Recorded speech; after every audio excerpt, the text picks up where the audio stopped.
Welcome to Top Lawyer with Sean Quinn. We've got an awesome show. Justin Cohen is in the house. Joey, Sean, what's up, boys? Hey, guys. Great to have you, Sean. How are you, sir, our host? Listen, I'm doing well. It's weird, like it's August 5th somehow. I'm not exactly sure how that's happened. I'm like less than 2 weeks out. So Justin, we're going to introduce you in a second, but I'm 2 weeks out from sending my kid to college. And I'm like, I don't know. How did I get here? I know Justin's got some young kids, but I somehow got a lot of gray hair, a kid going to St. Joe's in the fall, and everything going on in Philly. So, it's been a whirlwind, but Joe, you know how we like to do it on this show. Welcome to Top Lawyer with Sean Quinn. I like to say I'm the better looking of the two co-hosts, because we all know that, but Joe sets the bar very low for us. So Justin, Right. That's why on the screen step right now, over we're it, both man. That's above it. him. So That's right. yeah. I knew I so made a mistake listen, putting you guys together. Go ahead. yeah, it's a very low bar that we have to get over, which is good because I have short legs, so it works. That's right. But on this show, what we like to do is put a spotlight on folks that maybe aren't on every single billboard on 95. Listen, sometimes I do have those guys on my show. But you would say that in front of them anyway. Yeah, I do. I absolutely do, because they know. Listen, I'll only put the ones that are on billboards that actually still are in the ranks of the folks that'll do it. Because a lot of the folks up there are just like, at this point, glorified figureheads. That's right. But, what we like to do is put a snapshot and put a spotlight on the folks that are doing great work. Maybe you haven't heard from them. Maybe you haven't met them in person. Introducing today Justin Cohen. He's the partner at Kotlar Cohen, main headquarters out of Jersey. The firm has a mixed practice. You guys do more than I know some of the partners there do a little bit more than your traditional personal injury and workers' comp. But Justin's a rock star. He's been on Super Lawyers, Rising Stars. I think you're up to 10 straight, if I'm not mistaken. You might be aging out of the 40 under 40 club like myself. That's right. I'm waiting for 50 over 50. So you don't look a day under 49, man. That's exactly it. I knew we had you on this for a reason. Justin's got a dual JD and MBA. We don't always get the guys that are smart enough to also get the MBA. But Justin's a trial lawyer.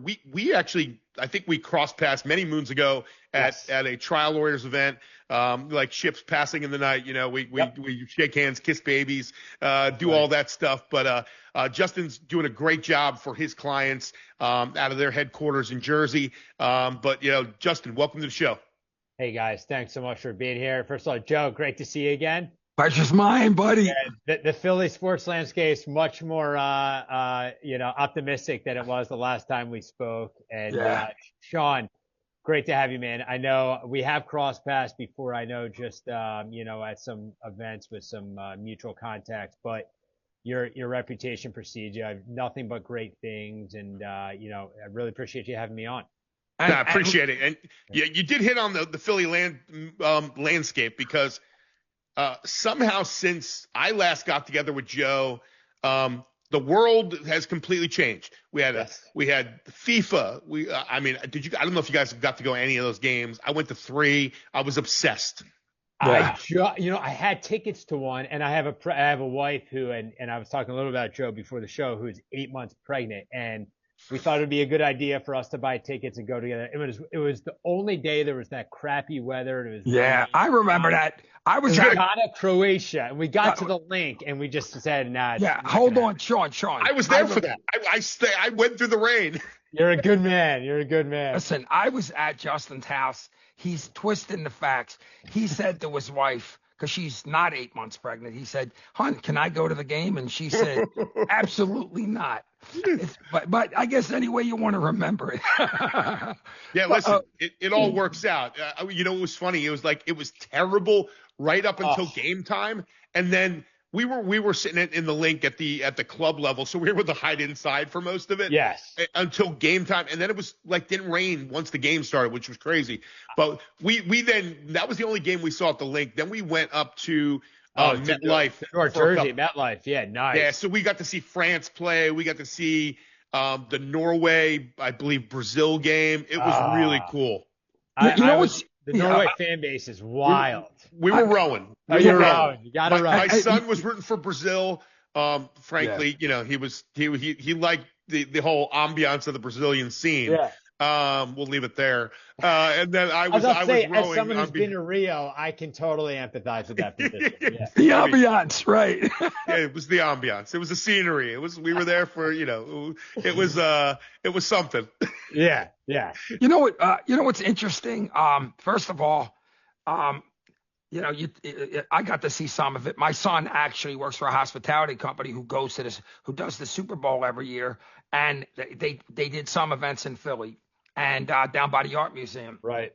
It was so cool to see the international jerseys because they're coming in Philly, and the excitement was phenomenal. And then even to the last game, what's funny about this? It's funny, sort of like at the end, like how the odd dynamic about soccer, where they'll argue sometimes at the end of the game. You'll see some of the players argue on the losing team, and you see them talking out there kind of like bitching about certain things, but also the flopping, oh man, it's hard to watch sometimes. Flop City over there, and would be proud. Listen. I mean, I think I wrote about this on LinkedIn. The last time we had the World Cup, it was 1994, and I was just completing my freshman year in college. Yeah. I'm a meathead football player. I could care less about soccer, whatever.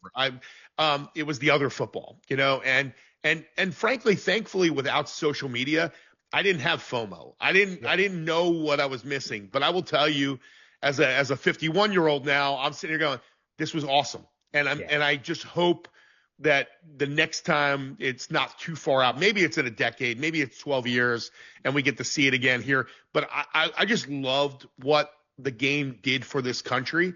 I just love that foreigners got to see that we are actually not bad people. We are not all monsters. And I think some of us are, but not all. But, Sean, though, what's interesting about that? So many of the foreigners came over and talked about the American food.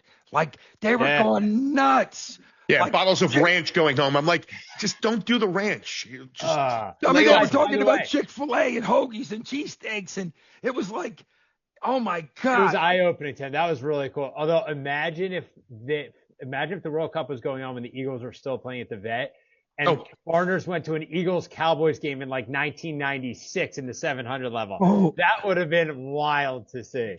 They would have had a different experience, that's for sure. Wow.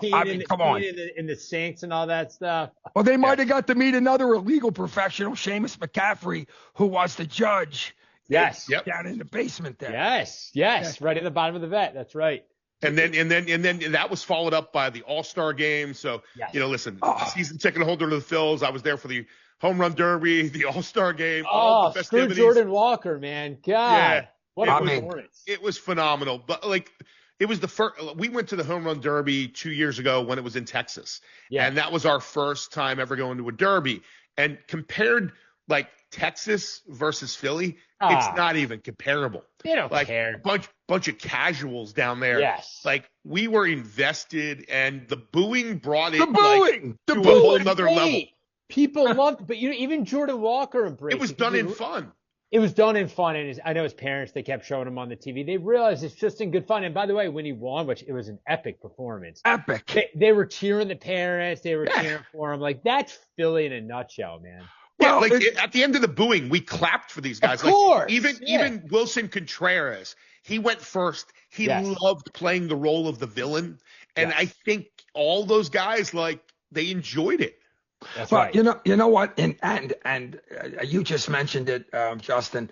Sean, I don't know how you feel about it, but I have never seen during a home run. Now, of course, we've had some incredible home run hitting contests, but I've never seen anybody, especially that you couldn't end on a home run. I've never seen anybody so relaxed. That guy would still be hitting home runs right now. 100%. He had that look. He was like, there's no chance this guy's not winning. He had that look. Yeah, He was awesome. And what's crazy is if you're a baseball fan, Jordan Walker was considered a bust 2 years ago. Yeah. He was a high prospect, top 100 guy.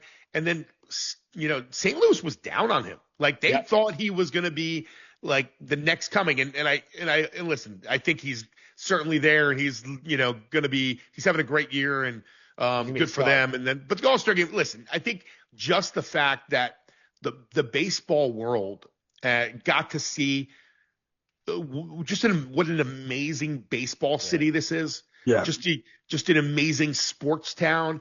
Like meeting people, it was so cool walking the halls of the convention center and the concourse and meeting all these people. They're like, wow, you Philly fans are passionate, but you're not a bunch of jerks like we thought. Right. We thought we would get, beat up and if we wore our colors. I'm like, no. I go, we love this. Like this is wait a minute. That's right before you beat the crap out of the guy. Hey, I mean, listen. Always a win. Give him a little pile drive. Listen, we're gonna boo you so when in my seats we were during the All-Star game. Soto's family was surrounding me, so. Soto's brother was catty corner from me, and we were booing him mercilessly. Yeah. And they're laughing around. Now, they have 700 million reasons to laugh. So that check is still getting cash from Uncle Steve. Right. So they're fine. But you got to understand the motivation behind it. It's sports hate. It's not. They get it. Hey, Justin, I'll tell you the most proud moment I've ever had as a Philly sports fan was the Trey Turner coming back. When that was cool. That was cool. By the way, can we do it again? Because he stinks again. He's suddenly hot, though. Like, let's ride it. Yeah. Except in the field. Maybe we should do the standing ovation in the field. My goodness. Let's just take his glove. We should just take his glove away so he can't play. Although last night, it was as if it's the baseball gods, right? Yeah. And I'm a big believer in the baseball gods. First pitch of the game, who does it go to? Harper in right field. Yep. Harper, and then almost every ground ball that hit to the infield in the first 6 innings went to Turner, and he made every play, including a diving play. Diving play, yeah. Yes. I mean, and baseball's weird, man. It is, and I want to touch on a couple, to talk about all the things that have happened, right? Let's go through that. Justin, Justin and I have been on, just so you know, Sean, since 8:00 this morning. But he just said, how about LeBron? Okay, that's amazing. We didn't even get to the king yet. Yeah. Oh yeah. And Brown and of course we have Ariza, and Ariza's been my favorite non-Philly. And my wife watching the game, she's like, "Oh my God!" He's such an anti-Philly too. He actually makes contact, no power. Yep. He works a good AD. Exactly. So weird. And I know we're so happy that Dombrowski made this trade. Me being the person that I am, he gave away the kid. Okay, Marquez. So he was a free agent in the offseason. Yes. We knew we had this need of contact and no strikeout. Should have signed him. He was available for $12 million on a 1-year deal. Why did we have to give up prospect capital for something you should have bought in the offseason? Yes. Sean, I wish I could show you my text conversation with my brother. When they made the trade, I was like, all right, you knew they were going to trade Marquez. I was like, they could have had him for just this and not even that much of this 6 months ago. Yep, absolutely. And they rode the boom and they rode the Stott train and without any depth, and they knew they didn't have a good prospect field. So they didn't even solve that problem in the outfield. Like you went with more swing and miss. Like Adolis Garcia got hurt. I get that. Those are freak things. You can't always predict that. Right. He's not that guy. You needed no swing and miss. You needed on base. You needed and no. Listen, Dombrowski. The sport WIP is giving him a parade through town right now, and I'm like, pump the brakes. These are all things that should have been seen in February. They could have had a ride for absolutely nothing. And I can say this name now because he's no longer an attorney. But Bill Colarulo said, okay, he actually, I think he was talking about he was talking about Dombrowski and we were talking about the fact that he sees very little value in mid relievers, right? Yeah. And I mean, and so I saw Dombrowski say 2 years I'll tag ago. this on Facebook and tag Billy on it and make sure that he can critique you. And guess right. what? I know, Bill. You can do it. Yeah, I know. I do too. This is what he said to me the other day in the hallway. He goes, "Did you do your show with Sean Quinn?" I said, "Yeah." He goes, "I was listening to it. Tell Sean I said hello." Billy's my guy. He's a good man. Billy's a Gettysburg guy. He played football. He's a little bit younger than me. Yeah. But I like to bust his chops because F&M is better. There you go. Well, and he got out of law because he was sick and tired of Cohen kicking his butt, man. He's also a Bishop. He's a Bishop Eustace guy like my son, so they're a different breed. Yeah, there's no doubt. Guys, you have that situation, right? And I mean, baseball. I mean, we we're coming down the home stretch, but the truth is, Dombrowski. I've been trying to hang him in effigy, for the last several months because of the pitching the middle relief situation has been absolutely brutal for years, and he actually said it. He actually said it. I don't see myself spending money a couple years ago on middle relief. Can I tell you what that kills me? Number one is if the Phillies make the playoffs, Nola's going to have to pitch a game. Once you get 2 times through by the way, we'll be lucky if he gets 2 times through the lineup and only gives up 2 runs. I'll take that any day of the week. But that means you need middle relief because Nola's coming out in October in the 4th inning or the 5th inning. But number 2, Mattingly kills me because the guy feels like he has to warm up every pitcher, whether it's an 8-0 game or a close game. Just make a decision. If you warm him up, you're going to bring him in. You're killing everybody's arm, just warming everybody up every night. Like, you know what kills me though? Sean's got my cell phone, and during the game, he'll call me and he'll say, because he's a great baseball, sometimes he needs some an outlet. Yeah. No, he'll go like this. What's going on, Joe? Tell me what's that. I'm like, I'm on the radio right now, Sean. But tell me what's going on. I don't care. But and then let's talk a little bit about the Sixers. And guys, man, talk about a jolt. Like, listen, LeBron obviously isn't that LeBron anymore, but the leadership and the energy, okay, and then Jaylen Brown. I mean, mother of God, where did that come from? Like, we got there's excitement. A lot of you attorneys who've given up your season tickets are buying them back now. Can I tell you guys a great story? So there's an attorney in my office, a workers' comp attorney named Holly. She's fantastic, diehard Sixers fan. And her husband, who's actually a Pennsylvania workers' comp defense attorney, they've had season tickets forever. They gave it up about 2 years ago because the team wasn't looking great. She told me they were in the car 72 hours before we got LeBron. And I'm sorry, 72 hours after we got LeBron. And he was like, listen, honey, I have a confession. And she was like, what? He goes, before we got LeBron, this is after Jaylen Brown, before LeBron, I called our season tickets guy and I got us season tickets, not knowing at all they were going to get LeBron. He just wanted to go back to the game.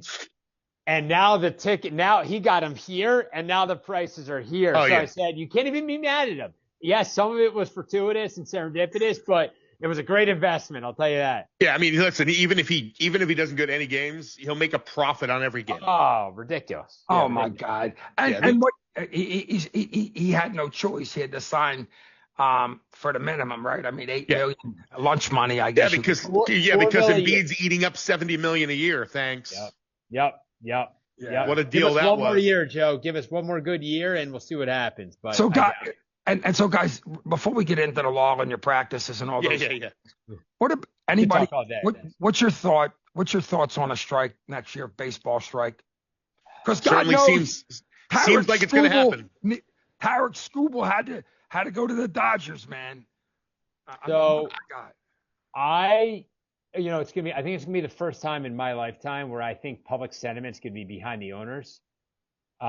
Usually it's always everybody, not everybody, but I feel like the, general sentiments, people are at least going to empathize with the owner's position because of what the Dodgers are doing. And it's not even the Skubal stuff that bothers me, not to go too deep into the weeds, but you look at it, how does a guy like Shohei, how does a guy like Sasaki, how does a guy like Yamamoto, do they just get to pick their team? Because LA has nice weather and it's closer to Japan, the Dodgers basically for free get 3 of the greatest players maybe that we've seen in a long time. So I think the system itself is broken. Like, again, Scuba was going to sign with LA anyway. I know they gave up nothing, but that was kind of going to happen anyway. Yeah. But I think it's deeper than that. And I think the international stuff's a huge issue. And deadlines for action. So I don't know what the last date possible would be where they can make a deal, but they're at least going to miss games next year. There's no doubt. Yeah, I would agree with that. I think it's inevitable that they miss games. I think Manfred really wants this to be his legacy, that he gets some sort of salary cap.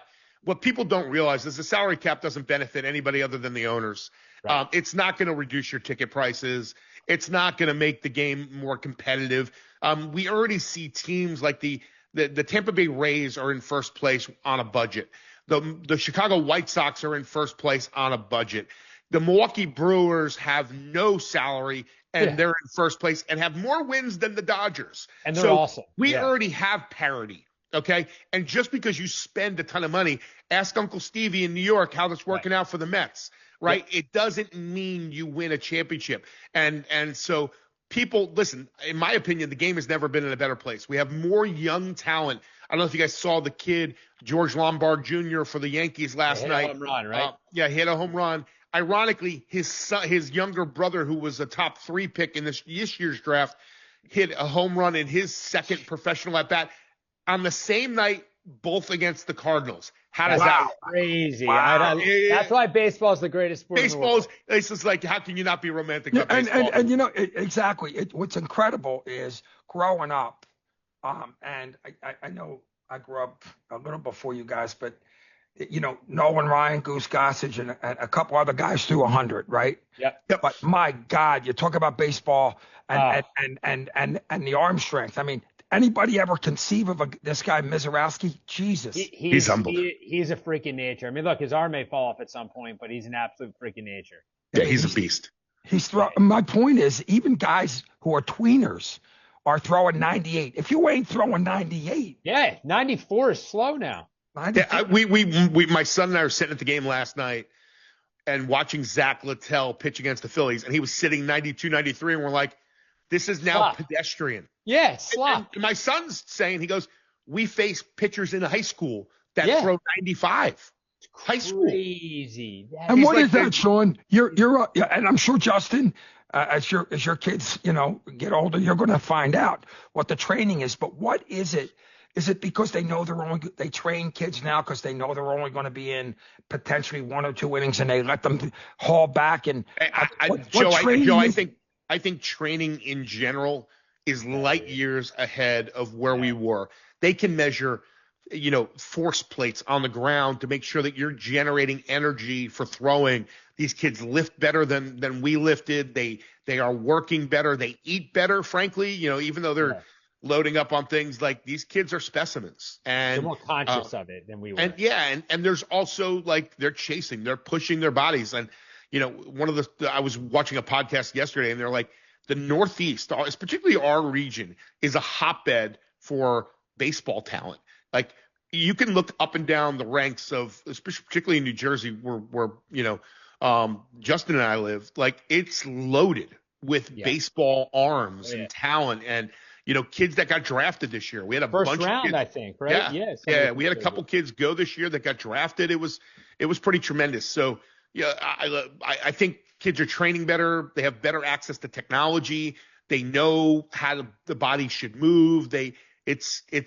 We've created that's how we get to Jacob Mizorowski's. That's how you get with, Paul Skeens. There are 7 guys on the 6 or 7 guys that can hit 100 miles an hour on the Phillies alone, right?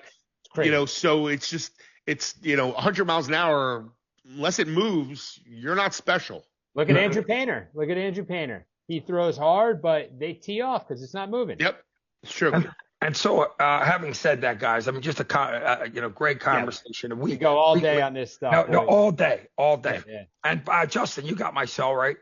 Yes, I do. Just in case you have any questions during the game. Anyway, that's in case I'm not talking to Sean. Appreciate it. So, Justin, first off, and I know Sean takes the lead here, but I mean, what's going on, man? I mean, you and I did a show for several years, and Yeah. the firm is as making new developments. You guys are doing incredible. Lots Yeah. going on. I even see some grays here now. Oh, dude, look at that. Yeah, Look at yeah. that. John, by the way, This is why I go for a haircut once a week just to cut them off. Yeah, this is what happened this is Joe. This is doing a show with Joe for 2 years. That's what those grays are.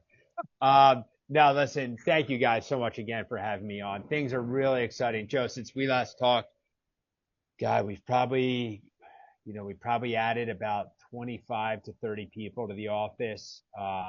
Sean, if I can, I'll give you a little background. Yeah.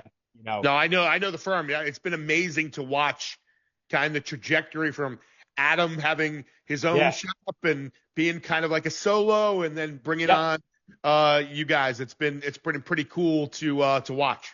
Yeah, it's funny. Adam and I were just reflecting about that. Like, I've known Adam since I was in high school, which he would yell at me and tell me to F off because that just means he's old.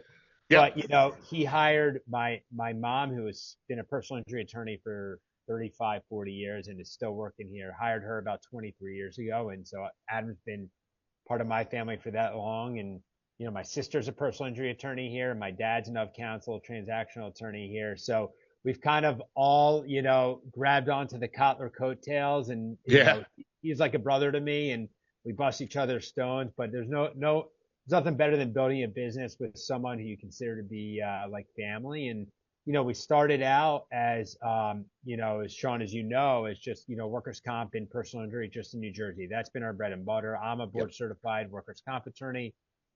Adam is a double board certified civil and workers' comp attorney. It's been our bread and butter, and it still is.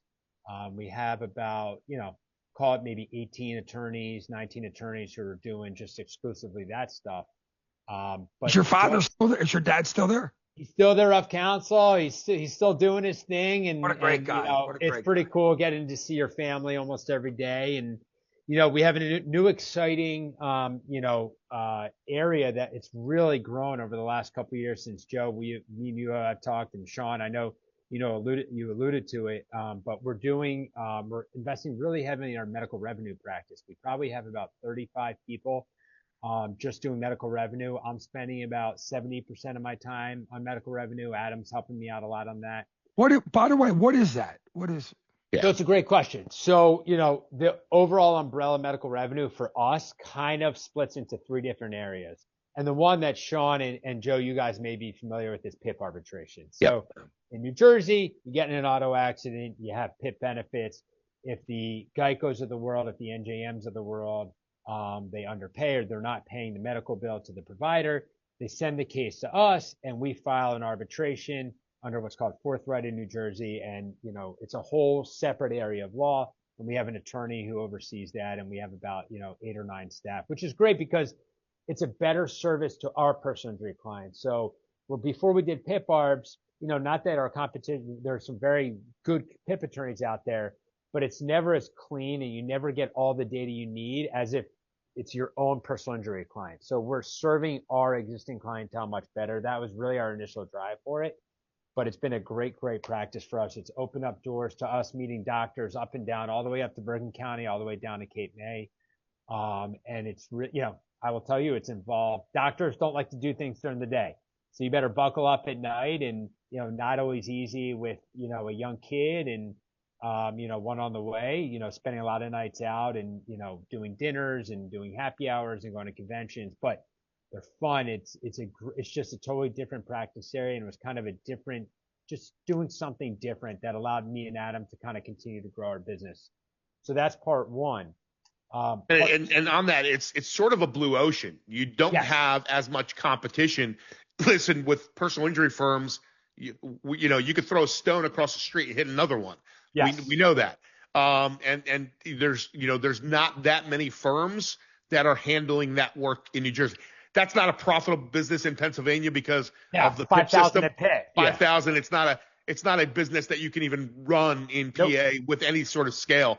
But Jersey, you can with $250,000, and the convoluted way they run the PIP system in New Jersey, they make it deliberately difficult and build in all of these advantages for the insurance company. Yes. Shocking. Insurance companies have somehow manipulated the I guidelines and know. regulations. That is totally a surprise to me. I can't believe that happened. But Yeah. You're 100% right. I get calls from Pennsylvania guys, New Jersey guys, like people are doing them both, like you are, Sean. Right. Just asking PIP-related questions, and it's given me a platform to engage people like you. Yeah, I don't do people. it. So like like it's not something that, and you probably can't do it as a one-off. You have to almost do it at scale to make it work. So the average fee is on a settled case about $700. On an arbitrated case, call it $1,000. It is definitely kind of akin to Social Security disability. Exactly. That's what I was going to say. You don't dip your toes in it. Yeah. You're either going to do it and you're going to try and scale and get volume, or you're going to give it to somebody else that's doing it. Do your clients tend to be the practices then itself as opposed to the individuals?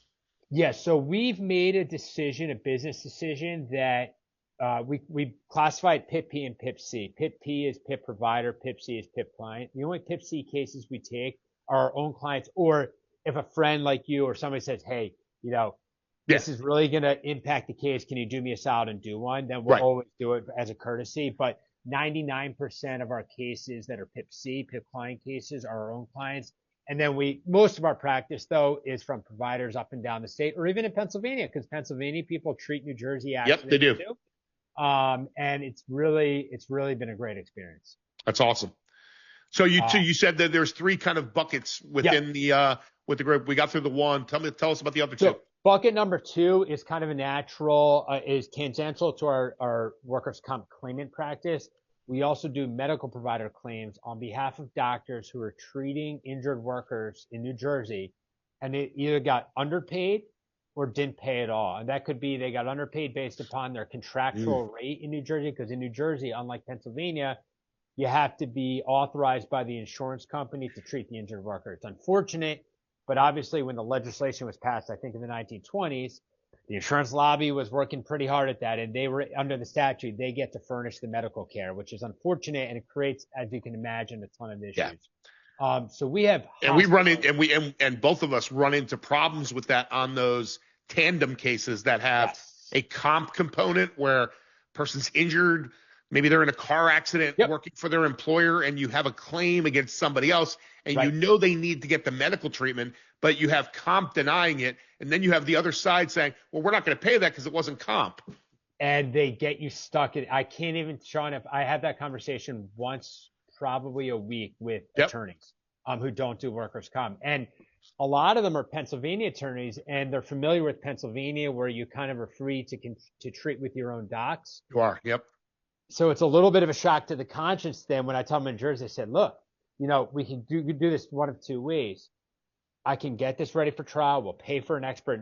We're not an IME guy. We're going to pay for someone with some real surgical chops, and we're going to pay a crap load of money to put them on the stand. We're going to try it like the case deserves, like the client deserves.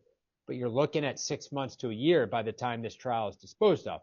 And no third-party attorney, and for any listeners out there, the last thing third-party attorneys want to hear is a 6 month to a year gap in treatment. And that's a case. It's tough. It's a case killer. Absolutely. There's no doubt. And so, or hey, look, if they're lucky enough to have, private health insurance, whether it's commercial health insurance through one of your Horizon Blue Cross Blue Shields, Aetna, Cignas, those guys, or you have Medicaid, Medicare, TRICARE, you can get them the treatment that they want. And look, we'll deal as the comp attorneys. It's our job to make the bills work at the end for the client. And, oftentimes that's what's best for the client and best for the third party case. It allows them to get the treatment early, puts the onus on us to make the bills work at the end. But that's also how we get, and we can't get provider cases for our own cases because they could be a conflict with each other, the doctor and the client.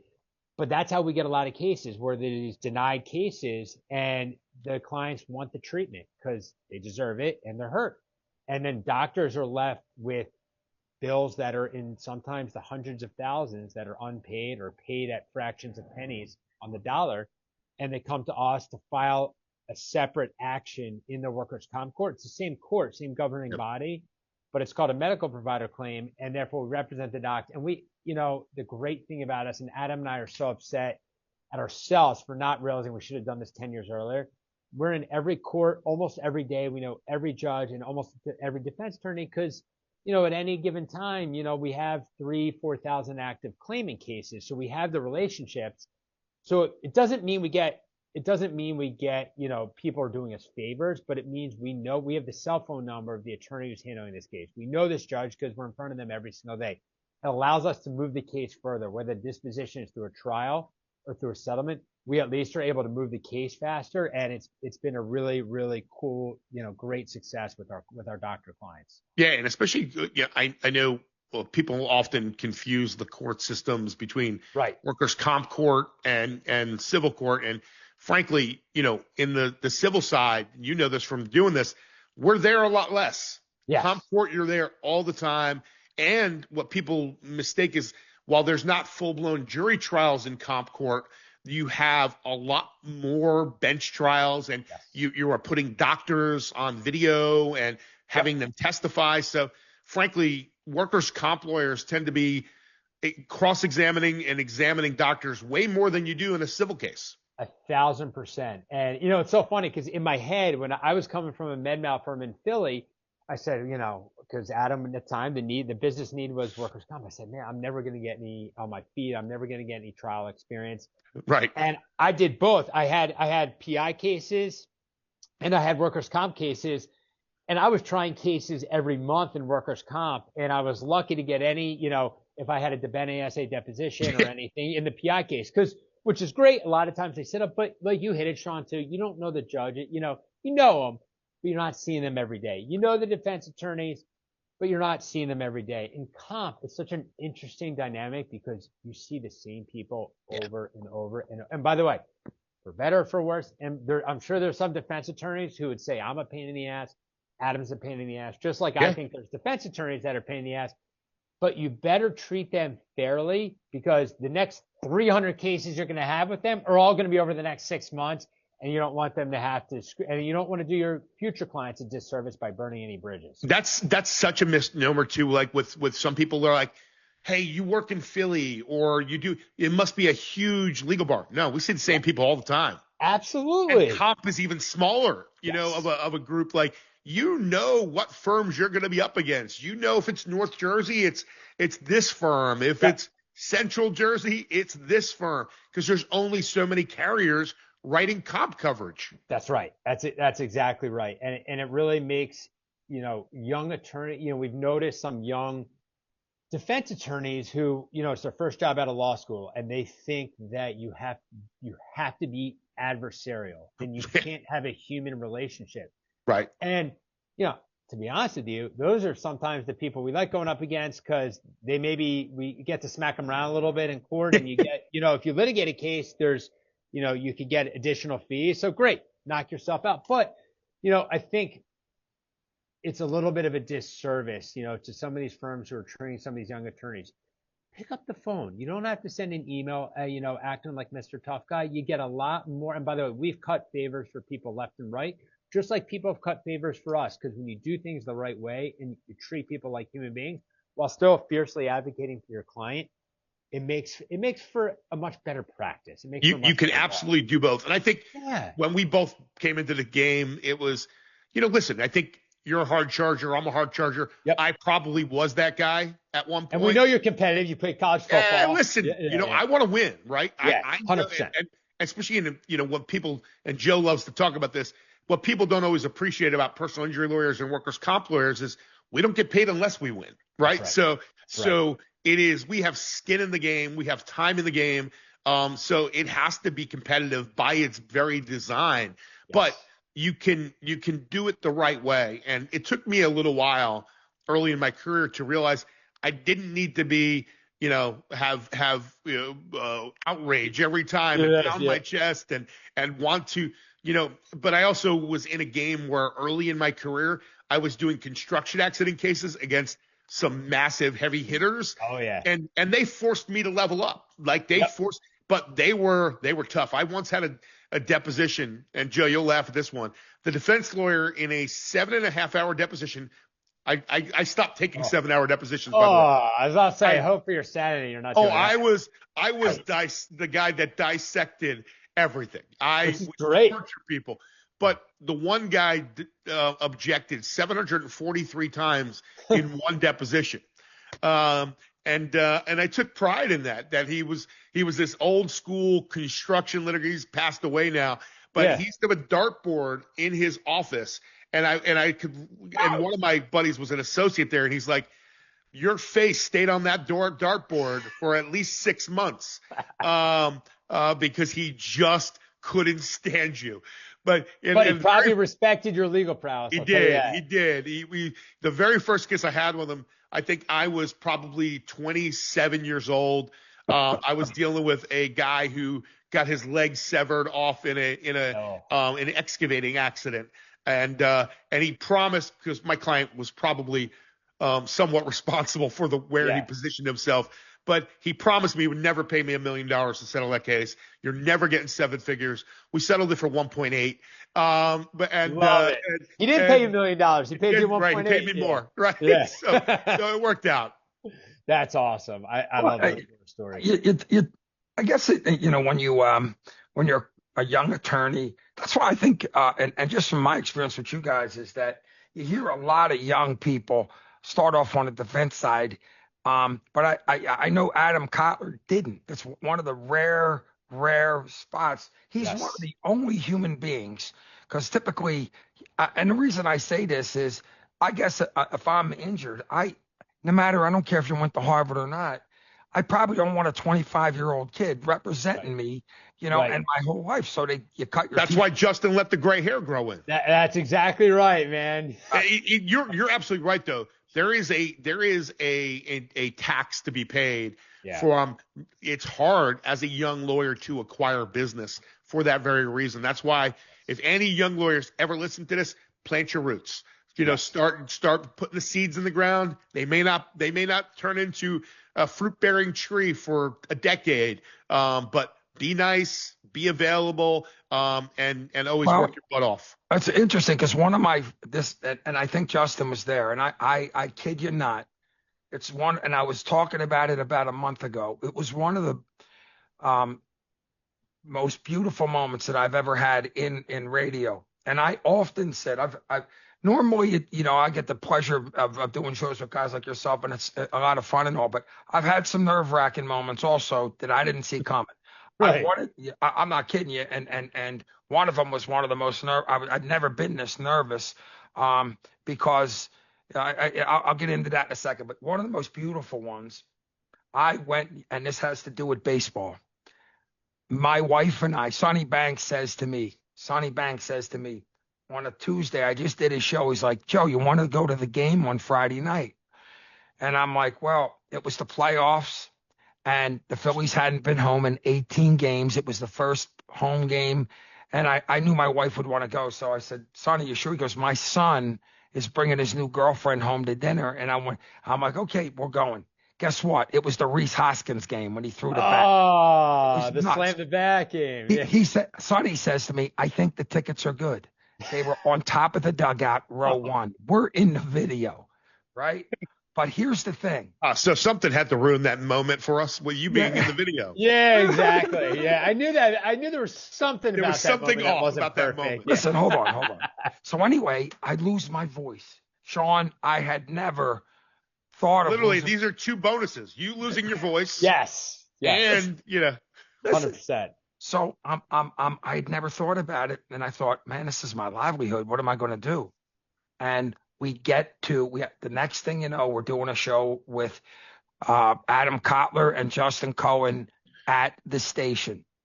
And I was struggling, man. And I had never met Adam Kotlar. Of course, I know him now. Remember that day? I do. Sean, I said 3 or 4 things. And they carried you. And they're still carrying you. My back still hurts from that day. Oh, yeah. Sean. I went like this. I went to ask questions to the other lawyer, to one of the other people, and he saw I couldn't talk, and he went like this. And he took the interview over. I just met the guy, and I went like this. Adam's got that gift. Oh, yeah, he does. Man. He's aces. It was one of the great moments ever. But yes, I remember that day very well, Joe. I was in trouble, and I had never been that. But I also talk about that because you guys are now mentors. Now you have young people, Yeah. Okay. Sean, you said you were full of piss and vinegar when you were a kid, which is really where you were going with it. Yep. And the thing is, by the way, not a bad thing for a young no, associate. You just got to harness it, right? No, but you It's like you listen. I've always said I heard this analogy. If you're a jockey, right, and not to say that our people are chattel and that they're horses, but you want the horse that you got to pull back on, not the one you got to whip. No right? question. No question. No But as a mentor, even when I was an iron worker, we would have young apprentices who, felt like they had to act like the journeyman, right? And fit in that way. It does help when you have mentors like yourselves to be able to coach somebody, because guess what? You can, in the music business, I can sit here and tell you my song is good, but I wasn't in a good studio. And you don't put a disclaimer on the record just because that kid's 26 years old, right? He's representing somebody, and it counts. Having that mentor like yourselves to be and to have, and I can only imagine, Justin, having an Adam Kotlar, who, by the way, is one in a million, who's opened up his own firm at age 26 and is still doing it. But my point is, that's got to be a great benefit for both the. Can't even imagine being 26 open my firm. Yeah. As he likes to say, more stones than brain, which is definitely true. It does take a certain amount of courage, a lot of courage to do it. And he certainly did not come from. I was 38 when I opened mine, so which, by the way, takes a whole lot of stones too. Right. And when you don't have a safety net, God bless people who do it and they have a ton of family money. By the way, I still give them a lot of credit, but you could sleep at night, whereas you're just opening up your own firm. You don't have a whole pile of cash waiting for you in case you fall. That's a different level. Especially in the business that we're in, where we have to wait for the money. Yes. Look, Sean, the day you open up your own firm, if you bring in a case that day, you got to wait 2 years, 2.5 years, or not at all for that to monetize. It's definitely easier for a transactional lawyer to be to go solo early. If you got a family case or a criminal business, like criminal defense business, you can survive on that early treadmill with cash flow, and it works. But I think, Justin, you're one of the few firms that are in this space that have the number of employees that you do. I'm always, listen, we're 12 people at my shop. Okay. Yep. You guys have gained that in a month, and still a big nut to crack every other week, man. Yeah. So how did you guys structure it in terms of leadership? And I know sometimes when you morph into this next phase of a firm, the day-to-day has to go to somebody, and then the leadership of the firm. So how do you and Adam kind of balance that from I don't know if you guys are operating on like the EOS or any sort of operating system, but how do you guys make it work? So that's a fantastic question. One I've never gotten asked before, but I'll tell you, there's no secret sauce except for what we did was hire people in managerial positions that are smarter than us and work incredibly hard. Because, Sean, when you have 105, 110 people on payroll, I'm one guy and Adam's one guy, and there is just not enough time in the day, and there's not enough bandwidth in our brains to be able to deal with every single issue. And whether it's case related, whether it's intra-office related, whether it's accounting related, as Sean, when you're running your own business, everything is your problem. Yep. And we've put people in positions of managerial roles that are just so great, and they treat the firm and they treat the money and they treat the clients as if it's their own. Oh yeah. And, that's the key. That is, I will tell you, because Sean, I know your kids are older than mine, and Joe, your kids are older than mine, but I have a 3-year-old and one on the way. And we obviously know we're all sports fans here. I don't want to miss whether it's a softball game, whether it's a basketball game, whether it's a dance recital. Part of the reason why, and I know you guys are the same way, work so hard for so long to be able to become a partner of the firm is so when family time comes, I'm not missing anything. And right. I know, and people, and this leads me into like a thing. People often misconstrue what work-life balance is. And a lot of younger lawyers will say that means I don't check my email before 8 a.m. and after 5 p.m. And I think when you get to a partnership level and real appreciation of it, it's a work-life integration. And when you have young kids, that means, you have to maybe go in a little bit later or come home a little bit earlier. That means you might log in at 5 a.m.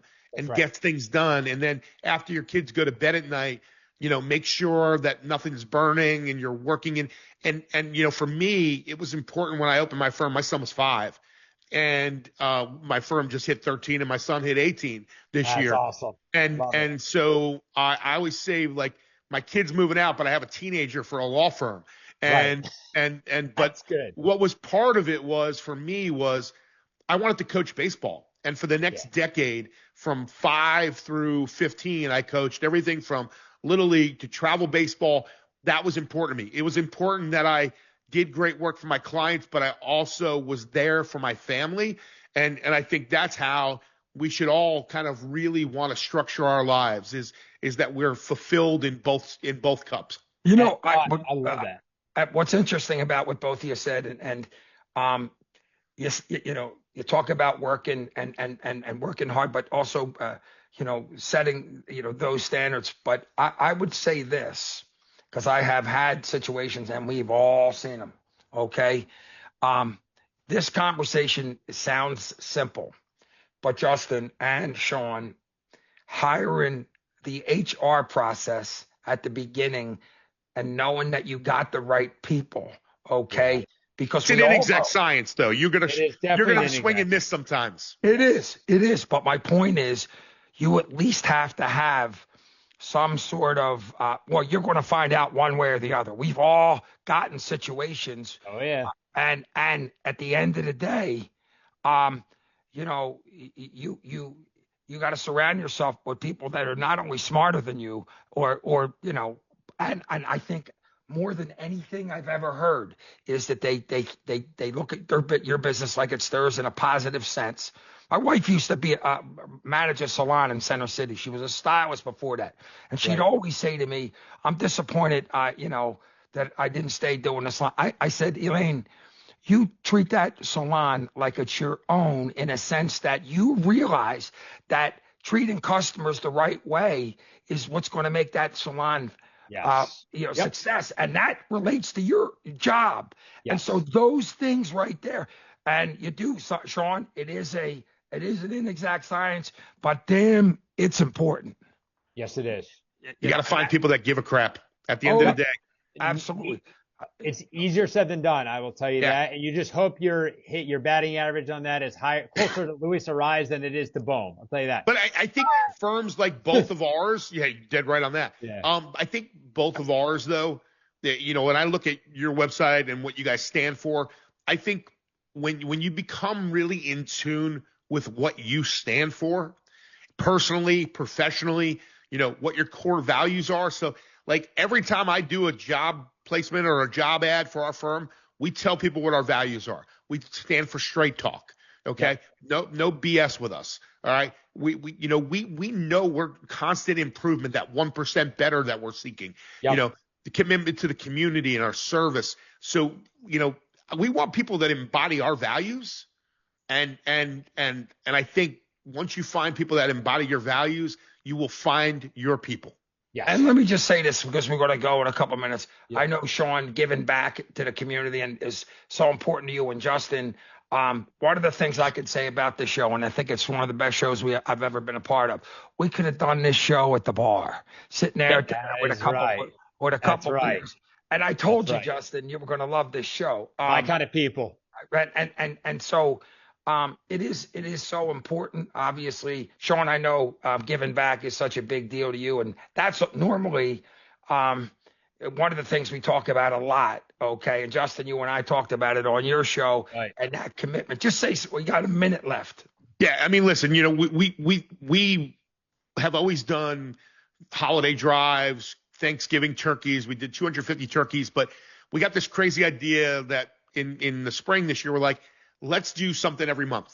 So 3 weeks ago now, we shut down the firm on a Friday. We went and packed meals for seniors, whole team there, Probably harder to do at Justin's scale of a firm where you're taking 100 people, but worth it. They accommodate 100 people. But if you take it in pods or groups and let them have a service day, it's meaningful. It means something. And, it's not just talking the talk, it's walking the walk. But I want to, since we only have about a minute left, Joe, I want to get Justin.